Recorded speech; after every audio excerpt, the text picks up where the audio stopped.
Welcome back. നമ്മൾ higher purchase ആണ് discuss ചെയ്തുകൊണ്ടിരിക്കുന്നത് അല്ലെ. ആ ഹയർ പർച്ചേസിനകത്ത് നിങ്ങൾ ആ പ്രോസസ്സ് മനസ്സിലായാലേ നമുക്ക് ആ ജേർണൽ എൻട്രീസ് എഴുതാൻ പറ്റുള്ളൂ. ജേർണൽ എൻട്രീസ് എഴുതിയാൽ പെട്ടെന്ന് തന്നെ നമുക്ക് എന്ത് ചെയ്യാം, ലെഡ്ജർ അക്കൗണ്ട് വരയ്ക്കാം. അതുകൊണ്ടാണ് ഞാൻ ആദ്യമേ അതിന്റെ പ്രോസസ്സ് എന്താണ് എന്ന് പറഞ്ഞത്. നമുക്കൊന്നും കൂടെ നോക്കാം.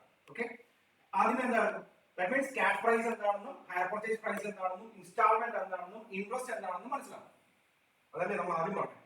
സോ ഇനി നമ്മൾ ചെയ്യാൻ പോകുന്നത് എന്താ, നമ്മൾ ഒരു ഡൗൺ പേയ്മെന്റ് കൊടുത്തിട്ട് നമ്മൾ അസറ്റ് വാങ്ങിക്കുന്നു. സോ നമ്മൾ ഇപ്പൊ ഹയർ പർച്ചേസറുടെ ബുക്സിനെ കുറിച്ചാണ് പറയുന്നത്. സോ അങ്ങനെ വരുന്ന നേരത്തെ ഒരു അസറ്റും ഒരു ലയബിലിറ്റിയും ക്രിയേറ്റ് ആണ് അല്ലെ. അതായത് ക്യാഷ് പ്രൈസ് എത്രയാണോ asset account letter to hire purchase vendor account എന്ന് പറഞ്ഞിട്ട് അതിന്റെ ക്യാഷ് പ്രൈസ് നമ്മൾ എഴുതും. ദാറ്റ് മീൻസ് ഒരു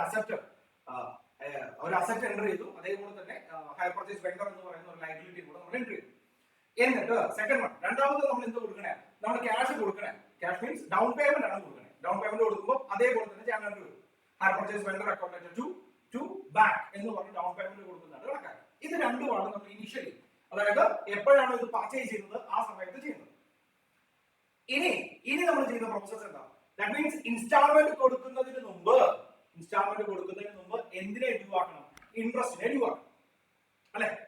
അങ്ങനെയല്ലേ പറഞ്ഞത്. കാരണം നമ്മൾ ആകെ കൊടുക്കാനുള്ളതായിട്ട് ലൈബിലിറ്റി ക്രിയേറ്റ് ചെയ്ത് വെച്ചിരിക്കുന്നത് ഏത് എമൗണ്ട് മാത്രമാണ്, ക്യാഷ് പ്രൈസ് മാത്രമാണ്. ഫസ്റ്റ് ജനറേറ്ററി അങ്ങനെയല്ലേ, asset account letter to hire purchase vendor, അത് ക്യാഷ് പ്രൈസ് മാത്രമാണ്. പക്ഷെ ഇൻസ്റ്റാൾമെന്റിനകത്ത് ക്യാഷ് പ്രൈസും വരും ഇൻട്രസ്റ്റും വരും. സോ അങ്ങനെ വരുന്ന സാഹചര്യത്തിൽ ക്യാഷ് പ്രൈസ് ഓൾറെഡി നമ്മൾ എൻട്രി ചെയ്ത് വെച്ചിരിക്കുന്നത് കൊണ്ട് ഇൻട്രസ്റ്റ് ഡ്യൂ ആവുന്നത് ജനറേറ്ററി കാണിക്കണം അല്ലെ. ഇപ്പൊ ആലോചിക്കുക, ഇപ്പൊ ക്യാഷ് പ്രൈസ് കൊടുക്കാണ്ട് ഇൻട്രസ്റ്റ് കൊടുക്കാണ്ട്. ദാറ്റ് മീൻസ് ഇനി നമുക്ക് എന്ത് ചെയ്യാം, ഡയറക്റ്റ് ആയിട്ട് ഇൻസ്റ്റാൾമെന്റ് കൊടുക്കാം. Hire purchase vendor account to bank എന്ന് പറഞ്ഞിട്ട് ഇൻസ്റ്റാൾമെന്റ് കൊടുക്കാം. ഇനി എന്ത് ചെയ്യാം, ഡിപ്രീസിയേഷൻ ചാർജ് ചെയ്യാം. അതേപോലെ തന്നെ ഇൻട്രസ്റ്റിനെ ഡിപ്രീസിയേഷനെ ഏതിലോട്ട് കൊണ്ടുപോകാം, പി ആർ അക്കൗണ്ടിലോട്ട് കൊണ്ടുപോകാം. ഇത്രയും കാര്യങ്ങളാണ് നമ്മൾ പറഞ്ഞത്. ഈ വീഡിയോയ്ക്കകത്ത് നമ്മൾ പഠിക്കാൻ പോകുന്നത് ഇൻട്രസ്റ്റ് സസ്പെൻസ് അക്കൗണ്ട് എന്ന് പറഞ്ഞ പുതിയൊരു മെത്തേഡിനെ കുറിച്ചാണ്. It's called interest suspense account. ആദ്യം നമുക്ക് ഇപ്പൊ പറഞ്ഞ ജനറീസ് ഒന്നും കൂടെ നോക്കാം, എന്നിട്ട് നമുക്ക് അടുത്തേക്ക് വരാം. ഓക്കെ, അസറ്റ് വാങ്ങിക്കുന്ന നേരത്ത് asset account letter to hire purchase vendor account എന്നാണ് പറഞ്ഞിരിക്കുന്നത്. ഇത് എന്തായിരുന്നു, ഇത് ക്യാഷ് പ്രൈസ് ആണ് അല്ലെ. ഏതിന്റെ, ആ അസറ്റിന്റെ ക്യാഷ് പ്രൈസ് ആണ് ഇത്. ഡൗൺ പേയ്മെന്റ് കൊടുക്കുമ്പോൾ hire purchase vendor account letter to bank എന്ന് പറഞ്ഞിട്ട്. ഇനി നമ്മൾ ചെയ്യുന്നത് എന്താ, ഇൻട്രസ്റ്റ് ഡ്യൂ ആവും. ഓരോ ടേമിനകത്തും ഇൻട്രസ്റ്റ് ഡ്യൂ ആവും. So interest account letter to hire purchase vendor. അടുത്തത് ഇൻസ്റ്റാൾമെന്റ് പേ ചെയ്യുമ്പോൾ hire purchase vendor account letter to bank account. Okay, depreciation charge ചെയ്യണം, depreciation account letter to asset account. ഇനി എന്ത് ചെയ്യണം, ഈ പറയുന്ന ഇൻട്രസ്റ്റും അസറ്റും നമ്മൾ ഏതിലോട്ട് മാറ്റണം, നമ്മുടെ പി ആർ എല്ലിലോട്ട് മാറ്റണം. മനസ്സിലായി? ഇതാണ് ഫസ്റ്റ് സ്റ്റെപ്പ് അല്ലെങ്കിൽ ഫസ്റ്റ് മെത്തേഡ്. ഈ സെക്കൻഡ് മെത്തേഡ് എന്ന് പറയുന്നത് interest suspense account. Interest suspense account അത് പറഞ്ഞ് മനസ്സിലാക്കണമെങ്കിൽ എനിക്ക് ഇത് പറയണമായിരുന്നു. അതുകൊണ്ടാണ് നമ്മൾ ഇത് വീണ്ടും റിപ്പീറ്റ് ചെയ്ത് പറഞ്ഞത്. ഓക്കെ, സ്പെസിഫൈ ചെയ്ത് പറയുന്ന ഒരു പോയിന്റ് ആണ്. ദാറ്റ് മീൻസ് ഇവിടെ ലയബിലിറ്റി ആയിട്ട് നമ്മൾ എഴുതി വെച്ചിരിക്കുന്നത്, കൊടുക്കാനുണ്ട് എന്ന് പറഞ്ഞ് കാണിച്ചിരിക്കുന്നത് ക്യാഷ് പ്രൈസ് മാത്രമാണ് അല്ലെ. ഹയർ പർച്ചേസ് ഒക്കെ കൊടുക്കാനുണ്ട് എന്ന് പറഞ്ഞ് നമ്മൾ കാണിക്കുന്നത് ക്യാഷ് പ്രൈസ് മാത്രമാണ്. സോ അതുകൊണ്ടാണ് ഇൻട്രസ്റ്റ് ഡ്യൂ ആവുന്ന എൻട്രി നമ്മൾ എഴുതുന്നത്. സിറ്റുവേഷൻ മനസ്സിലായല്ലോ. അതുകൊണ്ടാണ് ഓരോ ടേമിലും ഇൻട്രസ്റ്റ് ഡ്യൂ ആവുന്ന എൻട്രി എഴുതുന്നത്. കാരണം എന്താ, കൊടുക്കുന്നത് ഇൻസ്റ്റാൾമെന്റ് ആണ്. ഇൻസ്റ്റാൾമെന്റിനകത്ത് ഏതൊക്കെ കയറി വരും, ഈ പറയുന്നത് പോലെ ക്യാഷ് പ്രൈസും കയറി വരും, അതേപോലെ തന്നെ ഏത് വരും, ഇൻട്രസ്റ്റും കയറി വരും. സോ ഇൻട്രസ്റ്റ് ഡ്യൂ ആവുന്നു, അത് കൊടുക്കും. ഇവിടെ ഇൻട്രസ്റ്റ് സസ്പെൻസ് അക്കൗണ്ട് എന്ന് പറഞ്ഞ മെത്തേഡിനകത്ത് നമ്മൾ ചെയ്യുന്നത്, ഈ പറയുന്ന ഹയർ പർച്ചേസിന്റെ പീരീഡ് ഓഫ് ടൈം എത്രയാണോ ആ ടൈമിൽ കൊടുക്കാൻ സാധ്യതയുള്ള ടോട്ടൽ എമൗണ്ട് ഓഫ് ഇൻട്രസ്റ്റിനെ തുടക്കം തന്നെ കൊടുക്കാനുള്ളതായിട്ട് കണക്കാക്കും. മനസ്സിലായോ? ഓക്കെ, അതായത് അസറ്റ് പർച്ചേസ് ചെയ്യുന്ന സമയത്ത് തന്നെ ഹയർ വെണ്ടർക്ക് എത്ര രൂപയാണോ ഇൻട്രസ്റ്റ് ആയിട്ട് കൊടുക്കാനുള്ളത് ആ എമൗണ്ടിനെ നമ്മൾ ആർക്ക് കൊടുക്കുന്നു, ഹയർ അല്ലെങ്കിൽ കൊടുക്കാനുള്ളതായിട്ട് ഹയർ പർച്ചേസ് വെണ്ടർക്ക് കൊടുക്കാനുള്ളതായിട്ട് കണക്കാക്കുന്നു. ആ ടോട്ടൽ എമൗണ്ടിനെ നമ്മൾ ഒരു ഇൻട്രസ്റ്റ് സസ്പെൻസ് അക്കൗണ്ട് എന്ന് പറഞ്ഞ ഒരു അക്കൗണ്ട് ഓപ്പൺ ചെയ്ത് അതിലോട്ട് മാറ്റി വെക്കും. ഇപ്പൊ നിങ്ങൾ ആലോചിച്ച് നോക്കി, ഇപ്പൊ നമുക്ക് മനസ്സിലായി ടോട്ടലി ഇത്രയും രൂപ ആർക്ക് കൊടുക്കാനുണ്ട്, ഹയർ പർച്ചേസ് വെണ്ടർക്ക് കൊടുക്കാനുണ്ട്. ഇനി ഡയറക്റ്റ് ആയിട്ട് നമുക്ക് എന്ത് ചെയ്യാം, ഇൻസ്റ്റാൾമെന്റ് ആയിട്ട് നോക്കാം. മനസ്സിലായി? അതായത് ഇവിടെ ഈ ജേർണൽ എൻട്രിക്ക് മാറ്റങ്ങളൊന്നുമില്ല. Asset account letter to hire purchase vendor account എന്ന് പറയുന്ന ജേർണൽ എൻട്രിക്ക് യാതൊരുവിധ മാറ്റങ്ങളും ഇല്ല. രണ്ടാമത്തത് ഡൗൺ പേയ്മെന്റ് കൊടുക്കുന്ന ജേർണൽ എൻട്രിക്ക് മാറ്റങ്ങളൊന്നുമില്ല. Hire purchase vendor account letter to bank എന്ന് പറഞ്ഞത് ഞാൻ പറയുന്നത് മനസ്സിലാണോ? ഒരു എക്സാമ്പിളും കൂടെ പറഞ്ഞുതരാം, അപ്പൊ നിങ്ങൾക്ക് പെട്ടെന്ന് മനസ്സിലാവും. 5 ലക്ഷം രൂപയാണ് നമ്മുടെ ക്യാഷ് പ്രൈസ് എന്ന് വിചാരിക്കുക, 5 ലക്ഷം രൂപ. സോ ഇവിടെ ഹയർ പർച്ചേസർക്ക് 5 ലക്ഷം രൂപ കൊടുക്കാനുണ്ട് എന്ന് പറഞ്ഞ് actually hire purchaser hire vendor actually hire വെണ്ടർക്ക് 5 ലക്ഷം രൂപ മാത്രമല്ല നമ്മൾ കൊടുക്കണേ, ഏതും കൂടെ ചേർത്ത് കൊടുക്കണം. കാരണം ഇത് ക്യാഷ് പ്രൈസ് മാത്രമാണ്. ഇതിന്റെ കൂടെ ഇൻസ്റ്റാൾമെന്റ്സ് അല്ലെങ്കിൽ ഇൻട്രസ്റ്റ് ആഡ് ആവുമ്പോഴാണ് നമുക്ക് എന്തുണ്ടാവണേ, ഇൻസ്റ്റാൾമെന്റ്സ് ഉണ്ടാവും. സിറ്റുവേഷൻ മനസ്സിലായി? സോ ഒരു 3 വർഷമാണെന്ന് വിചാരിക്കുക, ഞാൻ ഒരു എക്സാമ്പിൾ ആണ് പറയുന്നത്. 3 വർഷമാണെന്ന് വിചാരിക്കുക. 3 വർഷത്തിൽ നമ്മൾ ഈ പറയുന്ന ഹയർ പർച്ചേസ് പ്രൈസ് കാൽക്കുലേറ്റ് ചെയ്യാൻ വേണ്ടി കൊടുക്കുന്ന ഇൻട്രസ്റ്റ് എന്ന് പറയുന്നത് ഫസ്റ്റ് ഇയറിൽ 50,000, സെക്കൻഡ് ഇയറിൽ 25,000 ആൻഡ് തേർഡ് ഇയറിൽ 5,000. മനസ്സിലായോ? അതായത് ഇത് ടോട്ടൽ ചെയ്യുമ്പോ എത്ര വരും? 75, 5, 80, 80,000 rupees വരും. സിറ്റുവേഷൻ മനസ്സിലായോ? ഇതിനെ ക്യാഷ് പ്രൈസ് എന്നും ഇത് 3നെ, അതായത് ഇതിനെ നമുക്ക് ക്യാഷ് പ്രൈസ് എന്നും ഇത് 3നെ നമുക്ക് ഇൻട്രസ്റ്റ് എന്നും പറയാം. സോ ടോട്ടൽ നമുക്ക് എന്ത് കിട്ടും? ഹയർ പർച്ചേസ് പ്രൈസ് കിട്ടും. ഞാൻ പറയുന്ന കാര്യം നിങ്ങൾക്ക് മനസ്സിലാവുന്നു? എന്തായിരുന്നു? അതായത് ആദ്യത്തേനകത്ത് നമ്മൾ ക്യാഷ് പ്രൈസ് മാത്രമേ കൊടുക്കാനുള്ളൂ എന്ന് പറഞ്ഞ് കാണിച്ചിട്ട് ഓരോ ടേമിലും ഇൻട്രസ്റ്റ് ഡ്യൂ ആവുമ്പോൾ നമ്മൾ ആ ഇൻട്രസ്റ്റ് ഡ്യൂ ആവുന്ന ചെയ്യാൻ വേണ്ടി. മനസ്സിലായി? ഇവിടെ നേരെ തിരിച്ചാക്കിയത്. ഇവിടെ തിരിച്ചു ചെയ്യുന്നത് എന്താണെന്ന് വെച്ചാൽ 3 വർഷം കൊണ്ട് നമുക്ക് 80,000 rupees കൂടെ എന്ത് കൊടുക്കാനുണ്ട്? ഇൻട്രസ്റ്റ് കൊടുക്കാനുണ്ട്. ആയതുകൊണ്ട് തുടക്കം തന്നെ നമ്മൾ ഒരു ജേർണൽ എൻട്രി കൂടെ ഈ പറയുന്ന ഹയർ പർച്ചേസ് വെണ്ടർക്ക് ഇത്രയും രൂപ കൊടുക്കാനുണ്ട് എന്ന് പറഞ്ഞ ജേർണൽ എൻട്രി കൂടെ. ഇനി ഓരോ ടേമിലും ഇൻട്രസ്റ്റ് ഡ്യൂ ആവുമ്പോ അത് ഹയർ പർച്ചേസ് വെണ്ടറിലോട്ടല്ല പോകുന്നത്, അത് ഏതിൽ നമുക്ക് മൈനസ് ചെയ്യാം? ഈ പറയുന്ന പോലെ ഇൻട്രസ്റ്റ് സസ്പെൻസ് അക്കൗണ്ടിൽ നിന്ന് മൈനസ് ചെയ്യാം. മനസ്സിലായി? ഈ എക്സാമ്പിൾ തന്നെ നിങ്ങൾ ആലോചിച്ചാൽ മതി. നമുക്ക് ഇതിന്റെ അടിസ്ഥാനത്തിൽ തന്നെ ജേർണൽ എൻട്രി ചെയ്താൽ ഞാൻ പറയുന്ന പോലെ നിങ്ങളൊന്ന് ശ്രദ്ധിച്ചിരുന്നാൽ മതി. സോ ഫസ്റ്റ് ജേർണൽ എൻട്രി ഇത് ഈ പറഞ്ഞതുപോലെ asset account at to hire purchase vendor account.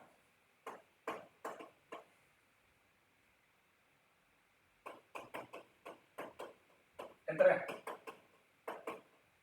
5 ലക്ഷം രൂപ അല്ലെ? Hire purchase account asset account at to hire purchase vendor account 5 lakh വരും. രണ്ടാമത്തെ ജേർണൽ എൻട്രി നോക്കി, ഇവിടെ ക്യാഷ് പ്രൈസ് ഇത്രയും കൊടുക്കാനുണ്ട്. 3 ടേമിലും കൂടെ നമുക്ക് ഇൻട്രസ്റ്റ് 80,000 rupees കൊടുക്കാനുണ്ട് അല്ലെ? അത് സാധാരണ പഴയ മെത്തേഡ് ആകുമ്പോൾ നമ്മൾ എന്താ ചെയ്യാറ്? അതാത് ടേമിൽ ഇൻട്രസ്റ്റ് ഡ്യൂ ആകുമ്പോൾ മാത്രം, അല്ലെങ്കിൽ അതാത് ടേമിൽ ഇൻട്രസ്റ്റ് ഡ്യൂ ആകുമ്പോൾ മാത്രം നമ്മൾ ആ ജേർണൽ എൻട്രി എഴുതി കാണിക്കും. ആർക്ക് കൊടുക്കാനായിട്ട്? ഹയർ പർച്ചേസ് വെണ്ടർക്ക് കൊടുക്കാനായിട്ട് കണക്കാക്കും. പക്ഷെ ഈ മെത്തേഡിൽ അങ്ങനെയല്ല. ഇവിടെ 3 ടേമിലും കൂടെ നമ്മൾ 80,000 rupees കൊടുക്കാനുണ്ട്. അതുകൊണ്ട് ആ 80,000 rupees തുടക്കം തന്നെ വെണ്ടർക്ക് കൊടുക്കാനുള്ളതായിട്ട് കണക്കാക്കാൻ വേണ്ടിയിട്ട് നമ്മൾ ഒരു higher purchase interest suspense account എന്ന് പറഞ്ഞൊരു അക്കൗണ്ട് ഓപ്പൺ ചെയ്ത് 80,000 rupees ആർക്ക് കൊടുക്കാനായിട്ട് കണക്കാക്കും? To hire purchase vendor account 80,000. മനസ്സിലായി? ഇപ്പൊ നോക്കി, ഇപ്പൊ 5,80,000 രൂപ ആർക്ക് കൊടുക്കാനുള്ളതായിട്ടുണ്ട്? നമ്മുടെ ഹയർ പർച്ചേസ് വെണ്ടർക്ക് കൊടുക്കാനുള്ളതായിട്ട് നമ്മൾ കണക്കാക്കി. അടുത്ത ജേർണൽ എൻട്രി എന്ന് പറയുന്നത് നോർമൽ ജേർണൽ എൻട്രിയാണ്. ഏതാ? Hire purchase vendor account debtor to bank. 1 ലക്ഷം രൂപ നമ്മൾ ഡൗൺ പേയ്മെന്റ് കൊടുത്തിട്ടുണ്ട്. ആ 1 ലക്ഷം രൂപ നമ്മൾ കാണിച്ചു. സിറ്റുവേഷൻ മനസ്സിലായോ?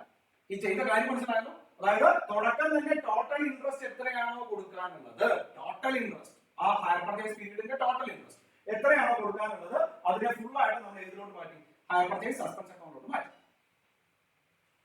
ഇനി ചെയ്യുന്ന പ്രോസസ് എന്താണെന്ന് അറിയാമോ? അതായത് ഇൻട്രസ്റ്റ് ഡ്യൂ ആവുന്നത് ഏത് അക്കൗണ്ടിൽ നിന്നായിരിക്കണം? അല്ലെങ്കിൽ നമ്മൾ ഇത്രയും നേരം ചെയ്ത ജേർണൽ എന്തായിരുന്നു? ഹയർ പർച്ചേസർക്ക് കൊടുക്കാനുള്ളതായിട്ടാണ് ഇൻട്രസ്റ്റ് ഡ്യൂ ആവുന്നത് അല്ലെ? ഇവിടെ കൊടുക്കാനുള്ള അക്കൗണ്ട് ഫുൾ ആയിട്ട് നമ്മൾ ഇവിടെ എഴുതി വെച്ചിട്ടുണ്ട്. അതുകൊണ്ട് ഇൻട്രസ്റ്റ് ഡ്യൂ ആവുന്ന എൻട്രി ഏതിൽ നിന്ന് കാണിച്ചാൽ മതി? ഈ പറയുന്ന പോലെ ഹയർ പർച്ചേസ് ഇൻട്രസ്റ്റ് സസ്പെൻസ് അക്കൗണ്ടിൽ കാണിച്ചാൽ മതി. മനസ്സിലായി? അതായത് ജേർണൽ എൻട്രി മാറി എന്നർത്ഥം. നേരത്തെ ഇൻട്രസ്റ്റ് ഡ്യൂ ആവുമ്പോൾ interest account at to hire purchase vendor എന്നായിരുന്നു അല്ലെ? ഇൻട്രസ്റ്റ് ഡ്യൂ ആവുമ്പോൾ interest account at to hire purchase vendor എന്നായിരുന്നു. ഇവിടെ അത് മാറും. പകരം എന്ത് വരും? ഓക്കെ, ഫസ്റ്റ് ഇയറിൽ ഇത്രയും ഇനീഷ്യൽ ആണ്. Interest account at to interest suspense account എന്നാണ്. മനസ്സിലായി? ഫസ്റ്റ് ഇയറിൽ ഇൻട്രസ്റ്റ് എത്രയായിരുന്നു? 25,000 അല്ല 50,000. നമ്മൾ പറഞ്ഞ എക്സാമ്പിൾ അല്ലെ? ഫസ്റ്റ് ഇയറിൽ ഇൻട്രസ്റ്റ് എന്ന് പറയുന്നത് എത്രയായിരുന്നു? 50,000 rupees ആണ്. സോ ഇവിടെ നോക്കി 80,000 rupeesന്റെ ഡെബിറ്റ് ബാലൻസ് ഉണ്ട്. 80,000 റുപ്പീസിന്റെ ഡെബിറ്റ് ബാലൻസ് ഉണ്ട്. ഇവിടെ നോക്ക് interest suspense account 50,000 rupees credit balance ആണ്. സോ ഫസ്റ്റ് ടേമിലെ എന്ത് മാറി? ഈ പറയുന്ന പോലെ ഇൻട്രസ്റ്റ് സസ്പെൻസ് അക്കൗണ്ടിൽ നിന്ന് ഇൻട്രസ്റ്റിലോട്ട് മാറി. ബാക്കിയുള്ള ജേണൽ എൻട്രി എല്ലാം സെയിം ആണ്. ബാക്കിയുള്ള ജേണൽ എന്ന് വെച്ചാൽ ഇനി എന്ത് കൊടുക്കണം? ഇൻസ്റ്റാൾമെന്റ് കൊടുക്കണം. ഇൻസ്റ്റാൾമെന്റ് കൊടുക്കണോണ്ട് യാതൊരുവിധ കുഴപ്പമില്ല. കാരണം എന്താ? ഇവിടെ നോക്കി ഫുൾ എമൗണ്ട് ആർക്ക് കൊടുക്കാനായിട്ട് 5,80,000 റുപ്പീസ് കൊടുക്കാനായിട്ട് കണക്കാക്കിയിട്ടുണ്ട്. സോ ഡയറക്റ്റ് ആയിട്ട് ഇൻസ്റ്റാൾമെന്റ് കൊടുക്കുന്ന ജേണൽ എൻട്രി എഴുതാം. Hire purchase vendor account to bank എന്ന് പറഞ്ഞിട്ട് എഴുതാം. Hire purchase vendor account to bank. നമ്മൾ എത്രയാണോ ഓരോ ടേമിലും ഇൻസ്റ്റാൾമെന്റ് കൊടുക്കുന്നത് ആ എമൗണ്ട് എഴുതാം. ഇനി ഡിപ്രീസിയേഷൻ ചാർജ് ചെയ്യാം. പഴയ അതേ ഒരു മാറ്റമില്ല. Depreciation account to asset account. മനസ്സിലായി? ഇനി എന്ത് ചെയ്യണം? ഇൻട്രസ്റ്റും ഡിപ്രീസിയേഷനും കൂടെ പിആർലോട്ട് കൊണ്ടുപോകണം. PRL account to interest to depreciation. So ആ പ്രോസസ്സ് മനസ്സിലായാൽ ഇൻട്രസ്റ്റ് സസ്പെൻസ് അക്കൗണ്ട് എന്ന് പറയുന്ന കാര്യം നിങ്ങൾക്ക് പെട്ടെന്ന് മനസ്സിലാവും. ആ പ്രോസസ്സ് എന്താണ് എന്ന് മാത്രം മനസ്സിലാക്കിയാൽ മതി. എന്തായിരുന്നു? ഒരിക്കൽ കൂടെ ഞാൻ അത് നിങ്ങൾക്ക് പെട്ടെന്ന് മനസ്സിലാവാനാണ് ഞാൻ അത് റിപ്പീറ്റ് പറയട്ടെ. ഫസ്റ്റ് ടേമില് നമ്മൾ ക്യാഷ് പ്രൈസ് മാത്രമാണ് ഹയർ വെണ്ടർക്ക് കൊടുക്കാനുള്ളതായിട്ട് കണക്കാക്കുന്നത്. അതുകൊണ്ട് ക്യാഷ് പ്രൈസ് മാത്രം ഡ്യൂ ആവുന്ന ഫസ്റ്റ് എൻട്രി.